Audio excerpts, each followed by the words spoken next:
ആണെങ്കിൽ ഒരു 800-1000 റുപ്യക്ക് ഓടായിരുന്നു.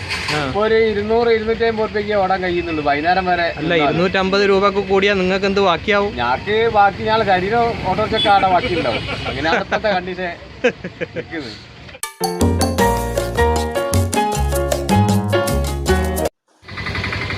ഹായ്, ഞാൻ ഷാനു. NTN ഷാനു വ്ളോഗിൻ്റെ പുതിയ വീഡിയോയിലേക്ക് ഏവർക്കും സ്വാഗതം. കോഴിക്കോട് ജില്ലയിലെ അത്തോളിക്കടുത്ത് ചീക്കിലോട് എന്ന ഒരു ഗ്രാമത്തിലെ അങ്ങാടിയിലാണ് ഞാനിപ്പോൾ. ഇതാ ഇവിടെ കണ്ടില്ലേ, ഓട്ടോറിക്ഷകളൊക്കെ ഇങ്ങനെ വരിയായി നിർത്തിയിട്ടിരിക്കുന്നു. നാട് സാമ്പത്തിക പ്രതിസന്ധിയിലാണല്ലോ. സമൂഹവുമായി ഏറ്റവും നന്നായി ഇടപഴകുന്ന ഒരു വിഭാഗമാണല്ലോ ഓട്ടോ തൊഴിലാളികൾ. നമുക്ക് അവരോട് ചില കാര്യങ്ങൾ ചോദിച്ചു മനസ്സിലാക്കാം. അവരുടെ ഓട്ടത്തെക്കുറിച്ചും നാടിൻ്റെ സ്ഥിതിയെക്കുറിച്ചും എല്ലാം.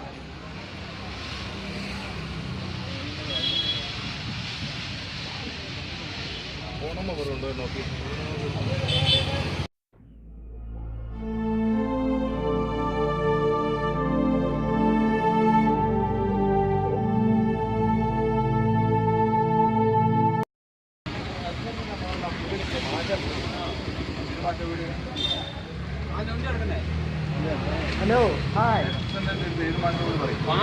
അല്ല നിങ്ങൾ ഈ സ്റ്റാൻഡിലെ ഡ്രൈവറാണോ? അതെ. എന്താണ് സ്ഥിതി ഇപ്പൊ സ്ഥിതി വളരെ ദയനീയാവസ്ഥയിലാണ്. കാരണം പണിക്കാർക്ക് പണിയില്ലാത്തതുകൊണ്ട് ഞങ്ങൾക്ക് അങ്ങനെ ഓർഡറൊന്നുമില്ല. അതാണ് അതിന്റെ സ്ഥിതി. അല്ല ഇപ്പൊ എത്ര കാലമായി ഇങ്ങനെ തുടങ്ങിയിട്ട്? ഇപ്പൊ ഒരു പ്രതിസന്ധി തുടങ്ങിയിട്ട് കാലമായി ഇങ്ങനെ തന്നെയാണ്. എത്ര? 1.5 മാസം പോലെ ഇങ്ങനെ തന്നെയാണ് സ്ഥിതി. ഇതേ സ്ഥിതി തന്നെ. തീരെ പണിയില്ല. ഇപ്പൊ ഇവിടെ ഏകദേശം എത്ര വണ്ടി ഉണ്ടാവും? ഇവിടെ ഏകദേശം 65-70 വണ്ടിയുടെ അടുത്തുണ്ട്. ശരി, 70 വണ്ടിയുടെ അടുത്തുണ്ട്. അപ്പോൾ ഇത് ഏകദേശം ഇപ്പോൾ ഈ സ്റ്റാൻഡിലൊക്കെ ഒരു ദിവസം എത്ര രൂപ കൂടുങ്ങൾ? ആദ്യമൊക്കെ ആണെങ്കിൽ ഒരു 800-1000 റുപ്യക്ക് ഓടായിരുന്നു. ഇപ്പൊ ഒരു 200-250 റുപ്യക്ക് ഓടാൻ കഴിയുന്നുള്ളൂ വൈകുന്നേരം വരെ. അല്ല 250 രൂപക്ക് കൂടിയാ നിങ്ങൾക്ക് എന്ത് ബാക്കിയാവും? ഞങ്ങൾക്ക് ബാക്കി ഞങ്ങൾ ശരീരം ഓട്ടോറിക്ഷ ആടെ ബാക്കി ഉണ്ടാവും. അങ്ങനെയാണ് ഇപ്പോഴത്തെ കണ്ടീഷൻ നിൽക്കുന്നത്. അല്ല എന്നാലും ഡീസൽ, ഇതിന്റെ ചെലവ്, മെയിൻ്റനൻസ് കാര്യങ്ങൾ എല്ലാം ഇപ്പൊ ലോണൊക്കെ എടുത്ത് വേണ്ട ഗതിയിലാണ് ഇപ്പൊ നിൽക്കുന്നത്. ലോണ് അടയ്ക്കാനും പറ്റില്ല. ഇപ്പൊ പൈസയൊക്കെ അപ്പോ ഈ അടവുള്ള വണ്ടികളൊക്കെ ഉണ്ടാവില്ലേ ഈ കൂട്ടത്തില്? അടവുള്ള വണ്ടികളാണ് അധികം ഉള്ളത്. സ്വന്തം വണ്ടിക്കാരൊക്കെ കുറവാണ്. അപ്പൊ ഈ അടവുള്ള വണ്ടികളെ ഓരോക്കെ വളരെ ദയനീയാവസ്ഥയില്ല. ഞാനും എനിക്കും അടവുണ്ട് ഓട്ടോറിക്ഷയ്ക്ക്. ശരി. അപ്പൊ മാസത്തിൽ എത്ര അടവ് വരും? പൈസ വാങ്ങും. മാസത്തിൽ 6000 റുപ്യനകത്ത് ഞാൻ അടക്കുന്നുണ്ട്.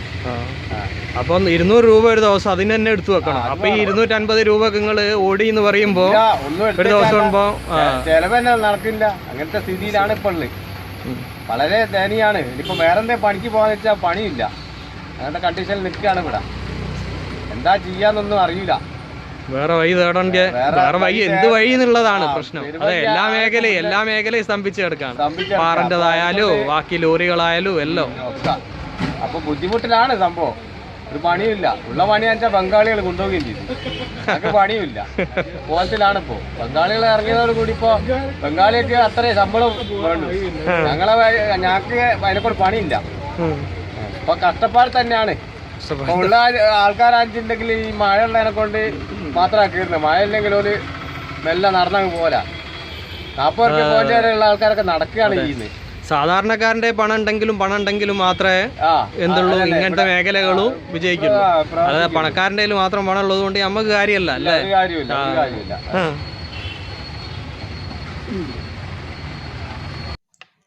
ഇപ്പോൾ നമ്മൾ ചർച്ച ചെയ്യുകയും അനുഭവിക്കുകയും ചെയ്യുന്ന ഈ ആഗോളാടിസ്ഥാനത്തിലുള്ള സാമ്പത്തിക മാന്ദ്യം ദേശീയാടിസ്ഥാനത്തിൽ വലിയ പ്രതിസന്ധിയായിട്ടുണ്ട് എന്നത് വാസ്തവം. ഇന്ത്യയിൽ എപ്പോഴായാലും സാമ്പത്തിക പ്രതിസന്ധികൾ ഉണ്ടാവുന്ന സമയത്തൊക്കെ മറ്റേതൊരു സംസ്ഥാനത്തെയും കേരളത്തെയാണ് ബാധിക്കാറ്. നോട്ട് നിരോധനത്തിൻ്റെ സമയത്തായാലും GSTയുടെ കാര്യത്തിലായാലും എല്ലാം ഇപ്പോഴും ഈ മാന്ദ്യം കേരളത്തെ തന്നെയാണ് ഏറ്റവും കൂടുതൽ ബാധിച്ചിരിക്കുന്നത്. കഴിഞ്ഞ വർഷവും ഈ വർഷവും നമ്മുടെ നാട്ടിലുണ്ടായ പ്രകൃതി ദുരന്തങ്ങളും വെള്ളപ്പൊക്കവും വിദേശ രാജ്യങ്ങളിൽ നിന്ന് കാര്യമായി സൗദിയിൽ നിന്നും മറ്റും പ്രവാസികൾ മടങ്ങി വന്നതും മറ്റും പ്രതിസന്ധിയെ രൂക്ഷമാക്കി.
വണ്ടിക്ക് ഡ്രൈവർ കയറുന്നില്ലേ?